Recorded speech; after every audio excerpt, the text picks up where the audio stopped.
Salam bahagia. Seperti biasa, setelah kami olahraga pagi, olahraga sehat, jalan sehat, sepeda sehat di Stadion Maguwoharjo Sleman, Yogyakarta, di saat proses pendinginan, kami sharing kehidupan atas dasar pengalaman kehidupan kami, khususnya hidup saya. Saudara-saudaraku, saya teringat di saat saya masa kecil, saya lahir di periode Orde Lama, dan kemudian di masa kecil saya berada di era transisi Orde Lama dan Orde Baru. Jadi sekitar tahun 65 sampai tahun 70 itu masa-masa saya sekolah SD.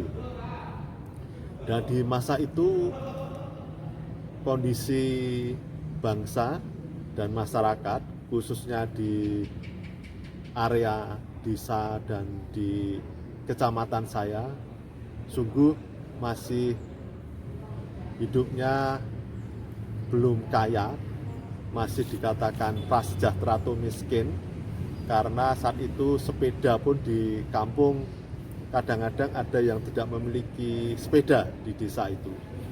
Kemudian radio juga baru satu, belum ada TV, belum ada listrik, apalagi telepon. Kemudian apalagi motor. Jadi satu kelurahan yang memiliki motor mungkin baru satu atau dua. Mobil belum ada, sehingga kondisinya memang masih sederhana, keluarga sederhana. Jadi di tahun 65 sampai tahun 70, bangsa Indonesia, masyarakat Indonesia masih rata-rata sederhana. Tetapi yang saya ingat di masa itu adalah suasana guyub, suasana gotong royong, suasana damai sejahtera yang masih bisa saya rasakan sampai sekarang ini. Jadi ketika itu misalnya ada kegiatan olahraga sepak bola atau bulu tangkis, maka seluruh bapak-bapak pemuda di kampung itu datang ke rumah yang memiliki radio dan semalam suntuk mendengarkan penyiar radio yang bersemangat seperti Sambas yang menyiarkan pertandingan bulu tangkis. Jadi tidak melihat, tapi tergantung bagaimana penyiar. Di saat itu namanya Pak Sambas dan yang lainnya. Juga ketika sepak bola, juga ada kegiatan-kegiatan yang lain seperti wayang kulit. Jadi ada salah satu keluarga yang memiliki satu radio, kemudian seluruh kampung setiap ada wayang kulit, ada bulu tangkis. Zaman dulu ada Rudi Hartono, ada Lim Swee King, kemudian juga sepak bola PSSI itu datang ke rumah yang memiliki radio, dan masih rukun, kondisi damai sejahtera, gotong royong. Demikian pula ketika ada keperluan di luar desa, ke kota dan sebagainya, ada sepeda satu di kampung untuk dipinjamkan.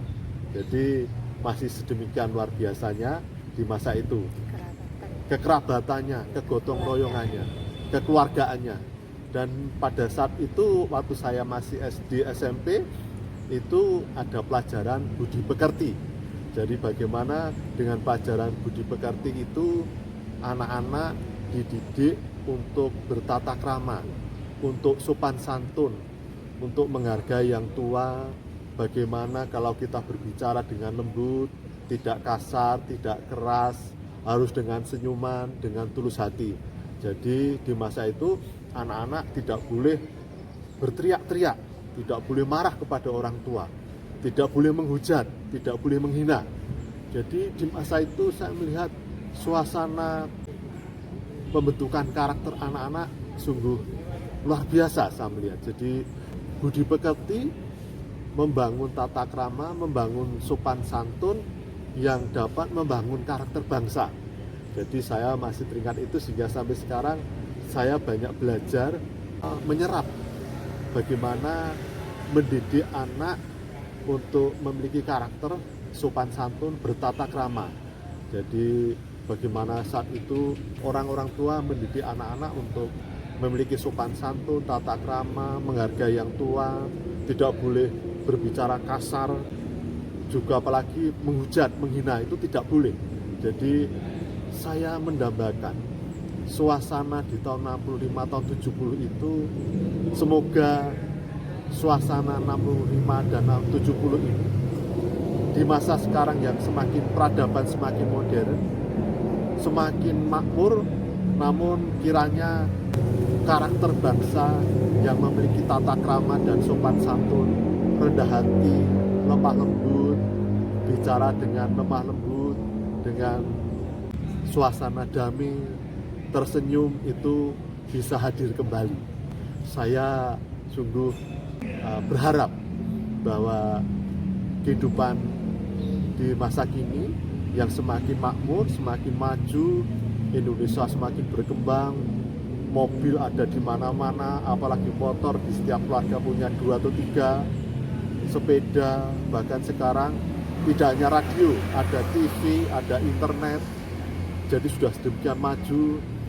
Kalau dulu telur makan, satu telur dipotong-potong untuk 4-8 orang.